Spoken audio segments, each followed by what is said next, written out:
皆さん、こんにちは。レンです。今日は私の一人のポッドキャストなので少し緊張しています。そしてマイクも新しくしたので声はどうでしょうか？皆さんに少しでもいい音でお届けできるように私も頑張っていきますので、皆さんも日本語の勉強頑張っていきましょうね。皆さんは今まで言葉の壁にぶつかったことがありますか？言葉の壁とか言語の壁とか言います。言葉の壁を感じたことはありますか？あとはぶつかったことはありますか？言葉の壁にぶつかったことはありますか？今日は私の昔のお話をするので、皆さんは今カフェで日本人の友達の話を聞いているような感覚でぜひ聞いてみてください。そしてどれくらい聞き取れるかチャレンジです。まず私が初めて言葉の壁にぶつかったのは私が高校生の頃です。アメリカに留学したことがあります。1ヶ月間ぐらいアメリカに住んでいました。それが私にとって初めての海外でした。海外生活でした。だからいろんなことが初めてなので、すごく刺激的でとっても楽しかったです。でもその反面、辛かったこと、大変だったこともたくさんありました。そして何回も言葉の壁にぶつかりました。私は英語科のある高校に通っていたので、英語をたくさん勉強していました。教科書で文法を勉強したり、英語の単語をたくさん覚えて、たくさん準備をしてからアメリカに行きました。アメリカのある家族のお家にホームステイをしたのですが、1日目からもう全然言葉が通じず、コミュニケーションができず、とっても困りました。初めての海外だったので、なかなかコミュニケーションがうまく取れず、まだ高校生の頃だった私は泣いてしまい、ホームシックになってしまいました。そのことがすごくショックで、また日本に帰ってから一生懸命英語の勉強を頑張りました。そして大学も英文学科に入りました。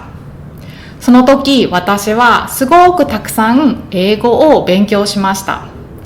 本当に今思うと、よくあんなにたくさん勉強できたなって思うくらいたくさん勉強しました。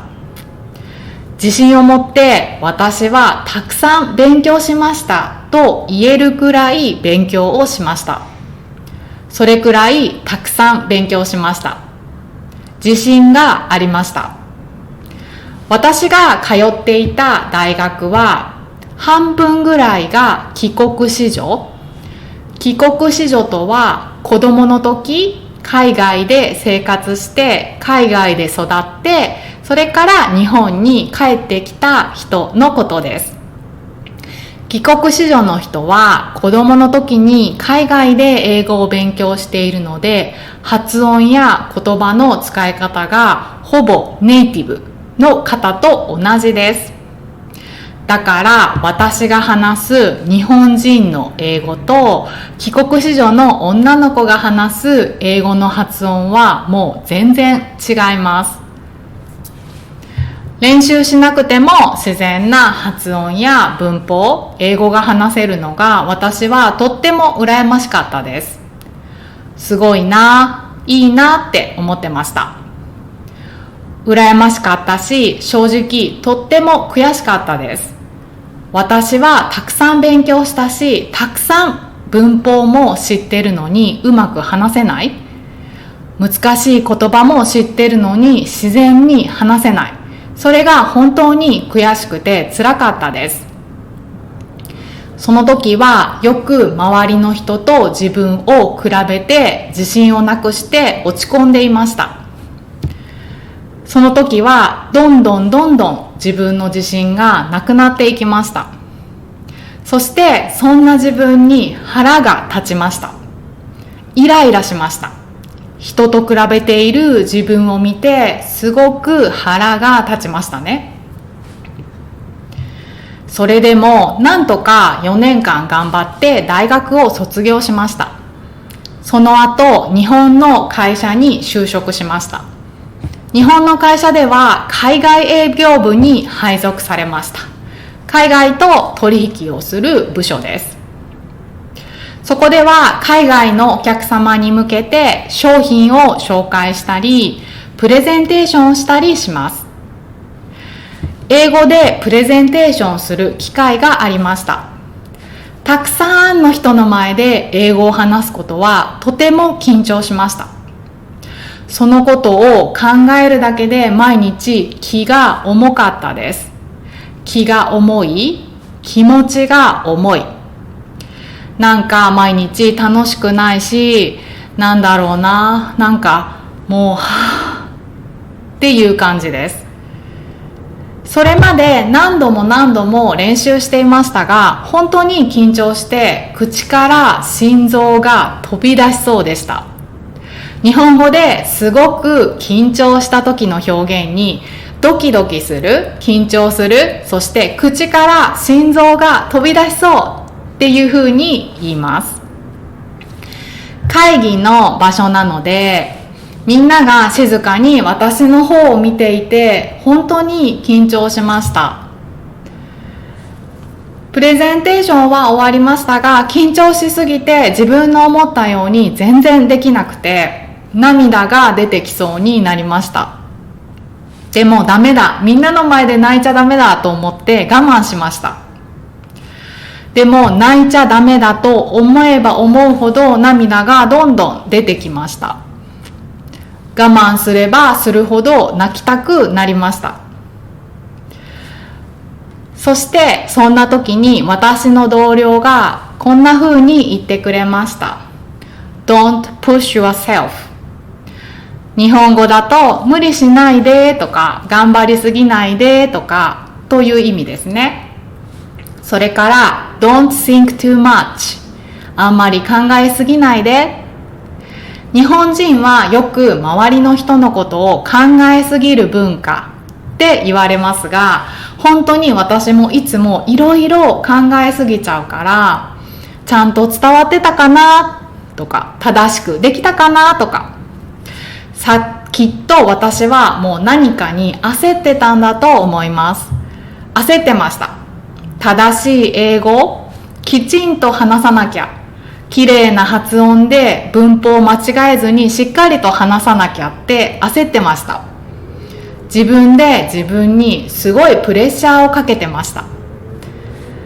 でも私の母国語は英語じゃないし、自分の国の言葉と違う言葉でビジネスをして英語でコミュニケーションするなんて本当にすごいことだって思うようになりました。ポジティブに思えるようになりました。私は普段日本語を教えていますが、私の生徒さんには正しく話すことより楽しくコミュニケーションすることを大切に教えています。言葉はツール、道具です。正しいよりもきちんと楽しくコミュニケーションできて相手に伝わることの方が大切だと思うからです。そして自分への自信、楽しさってとっても大事ですよね。そして Don't push yourself too hard。 言葉の壁は必ず乗り越えられます。そう、皆さんは言葉の壁にぶつかったことはありますか？そんな時どうしますか？どうしたらいいと思いますか？私は正直今でもよく言葉の壁にぶつかります。タイに住んでいるのでタイ語を勉強していますが、タイ語の発音はとっても難しいです。でも何回も何回も同じ言葉を使って伝わるまで頑張っています。だから日本語の勉強をしている皆さん、諦めずに何度も何度もぜひ話して挑戦してみてくださいね。今日の動画は少し長くなってしまいましたが、私の言葉の壁、言語の壁についてお話をしました。今日も最後まで聞いてくださり本当にありがとうございました。このチャンネルがいいなと思ったら、ぜひコメント、いいねボタン、チャンネル登録よろしくお願いします。では次の動画でまたお会いしましょう。またねー。